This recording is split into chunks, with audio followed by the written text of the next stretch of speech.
Juara dunia, tapi tiba-tiba hilang? Guys, bayangin, baru aja ngeraih gelar juara dunia ketujuh, tiba-tiba Marc Marquez ngilang dari sirkuit kayak sinyal wifi di pedesaan. Tahun 2025 ini seharusnya jadi momen kebangkitannya. Setelah cedera, pindah tim, sampai akhirnya gabung sama Ducati dan sukses besar, tapi malah semua berubah dalam hitungan minggu.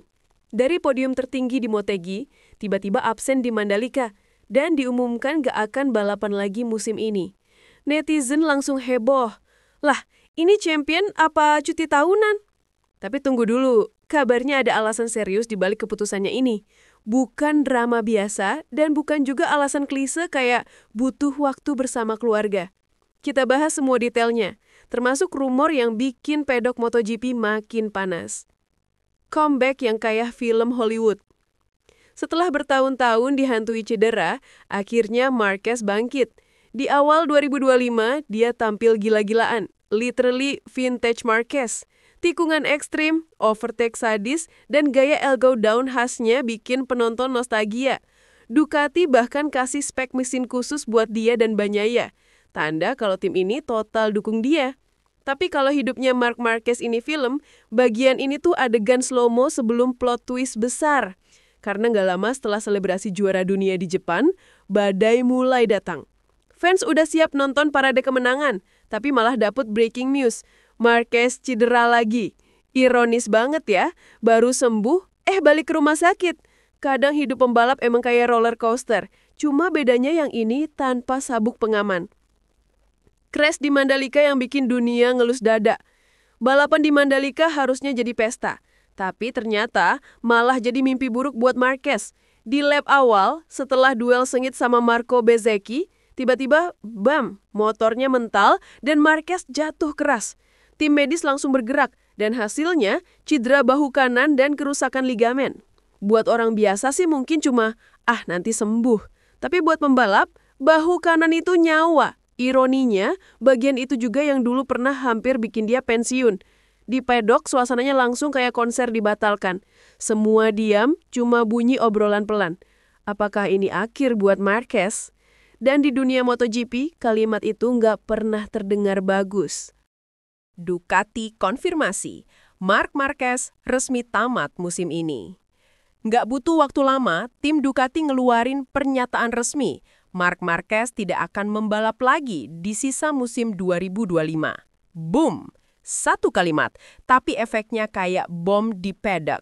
Semua media MotoGP langsung ngebahas, sementara fansnya di Spanyol sampai trending di X. Marquez sendiri bilang dia mau fokus pemulihan total dan gak mau maksa balik cuma demi tampil. Dewasa banget sih, tapi ya ini Marc Marquez, pembalap yang hidupnya dibangun dari ambisi. Jadi ketika dia bilang sudah selesai untuk musim ini, banyak yang bertanya, apakah musim ini itu cuma 2025 atau selamanya? Sementara itu rekan setimnya, Bagnaia, cuma bilang pelan, dia juara tapi tubuhnya bilang stop.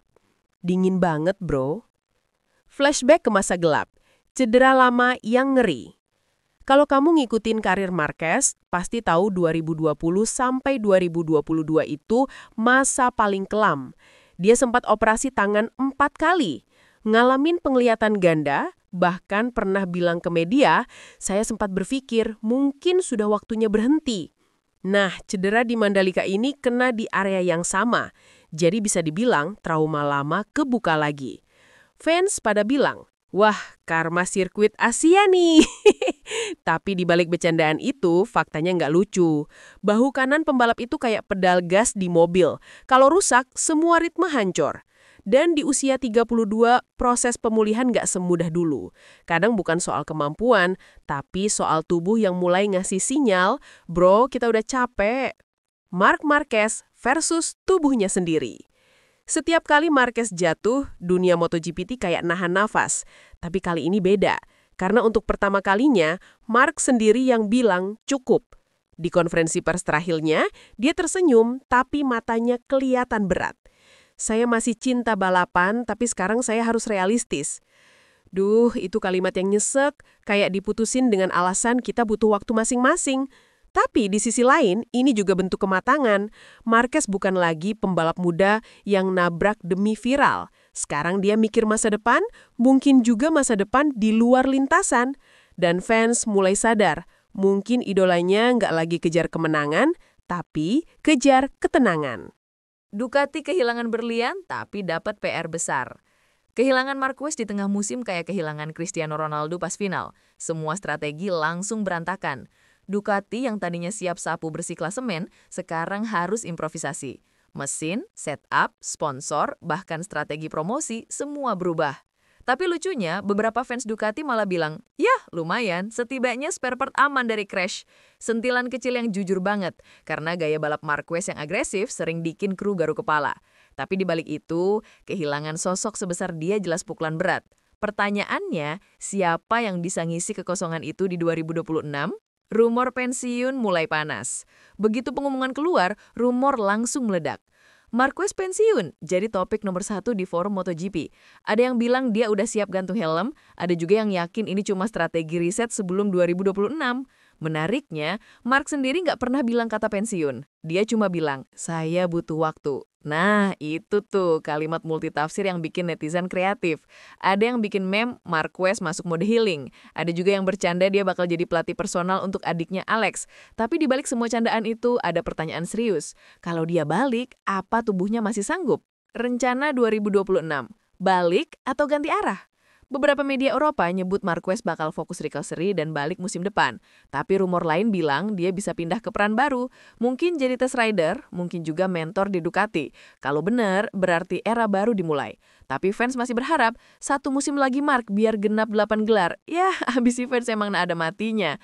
Tapi realistisnya, setiap tahun tubuhnya makin menolak. Jadi 2026 bakal jadi momen penting. Apakah kita bakal lihat The Return of the King atau The Farewell Tour dari sang legenda? Either way, itu bakal jadi sejarah. Akhir yang bukan akhir.